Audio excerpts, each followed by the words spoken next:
Ladies and welcome to the Great Vocal Majority Podcast, your source for the conservative view on American politics and culture, and where the issues are discussed with goodwill, candor, and intelligence. And now, here's your host, Tony Codispoti. Thanks, Duke. This is Tony Codispoti, and this is the Great Vocal Majority Podcast, Volume 68. I'm calling media manipulation. If you only watched MSNBC or CNN, you would come away believing the worst human being on the planet is Donald J. Trump, and anyone who voted for him is every bit as bad or even worse. Keeping in mind, we're talking about half of the country, you'd have to think that are racist, sexist, homophobic, xenophobic bigots, half of all Americans. In other words, when Hillary Clinton said, "You could put half of Trump supporters into what I call the basket of deplorables." Right? The racist, sexist, homophobic, xenophobic, Islamophobic, you name it. well, if that kind of characterization resonated with you, you're not really tethered to reality. And here's why. The same country just elected and re-elected the first non-white president. Millions of people who voted for Obama also voted for Trump. When did they become racists? Were they racist when they voted for Obama twice? Did they become racist by voting for Trump? How does that math actually work? Is the country only post-racial when it elects a non-white Democrat? Is America doomed to never be post-racial? When non-white Democrats lose elections, is the reason always racism by default? Half of America isn't racist, nor are half of Trump supporters racist. The left, which tribalizes the country along lines of race, class, and gender, is where bigotry is primarily sourced. They're the ones balkanizing the country. Not conservatives, not Republicans, and not independents. Trump is not a militant. Demanding stricter border enforcement is not a militant idea. Expecting the media to treat him better is something he has in common with all of his predecessors in the office, including the most recent one, who was beloved by nearly the entire media. Obama never received the kind of criticism Trump gets all the time. During these first 100 days, what has surprised you the most about this office, enchanted you the most about serving in this office, humbled you the most, and troubled you the most? Now, let me write this down.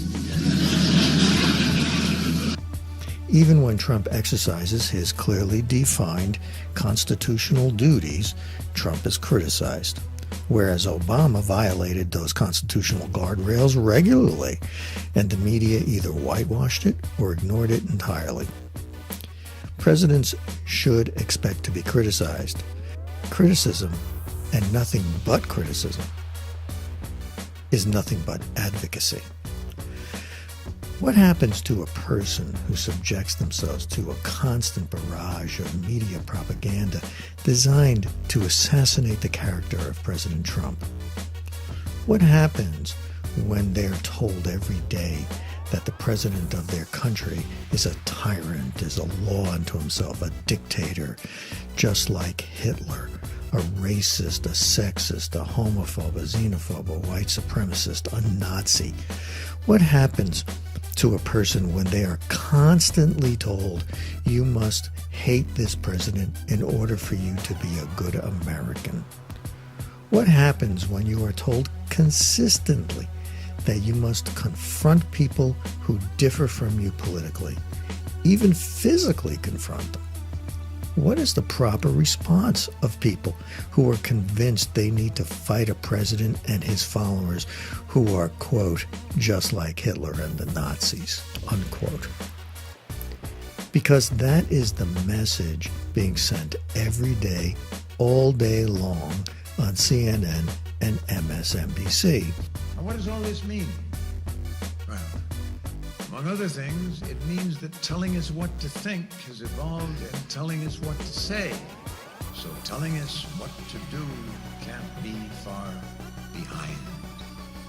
You know, We shouldn't use Hitler references and Nazi references and fascist references or Marxist references.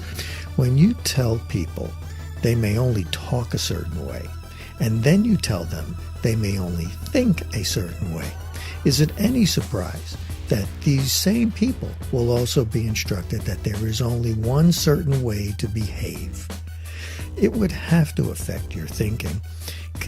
Constant repetition of the lie is how you grow to believe it. Isn't that what Joseph Goebbels told Hitler? And didn't Saul Alinsky tell all of his followers to accuse the opponent of the very thing you are doing? Well, that's happening here too. If you really and truly believed the media agitprop that Trump is a maniacal, traitorous, white supremacist dictator with genocidal impulses a la Adolf Hitler, would an extreme response to that be altogether unwarranted? If all you watched was CNN or MSNBC, you might just pick up an SKS rifle, head to a baseball practice, and try to murder 20 Republican congressmen and their staffs, as a Rachel Maddow admirer did named James Hodgkinson. We don't hear a lot about James Hodgkinson these days. You ever wonder about that? Through their own militancy, though, CNN and MSNBC have demanded and gotten the most predictable and logical response to their hyperbolic rhetoric. Physical assaults against Trump, his family, administration officials, conservative media figures and their families, as well as the president's supporters. CNN and MSNBC have thus far been reflexively protected from the Trump administration's harsh reaction to the conduct of their journalists. It's understandable. The press needs to be independent of government influence and control, but the media bears responsibility too. When impartiality leads to partisanship and then advocacy and ultimately militant opposition and even subversion, we are no longer talking about a news media outlet, but a political organization using the patina of a free and independent press to cloak its biases and intentions. For the great vocal majority, I'm Tony Cottaspati. Thanks for listening, and please subscribe to the YouTube channel as well as the podcasts. Take care.